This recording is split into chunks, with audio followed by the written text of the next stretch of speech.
ક્યારે તમારી સાથે નથી આવ્યું. તમે દેવી સ્વરૂપ છો, માતાજી સ્વરૂપ છો, કુમારિકા છો, એટલે તમારું આ પૂજન ચપ્પલ દ્વારા પગરખાની પરબ દ્વારા તમારું પૂજન. અને ખાસ બેટી પઢાઓ બેટી ભણાવો એટલે કે જેમની પાસે અમુક દીકરીઓ પાસે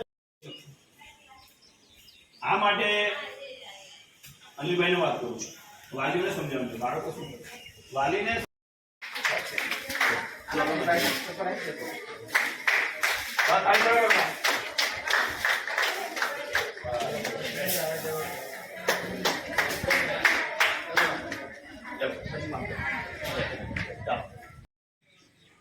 બોરિદ્રા શાળાની અંદર આજે પગરખાની પરબના પ્રણેતા અને સેવાભાવી એવા મહેન્દ્રભાઈ પ્રજાપતિએ બોરિદ્રા ગામની 90 કરતા પણ વધારે દીકરીઓને પગરખા આપી અને ખરેખર આવા બળબડતા બપોરની અંદર એ દીકરીઓના પગની અંદર જે ઠંડક આપી છે એ બદલ આપણે બધા મહેન્દ્રભાઈ પ્રજાપતિ સાહેબનો ખૂબ ખૂબ આભાર વ્યક્ત કરીશું.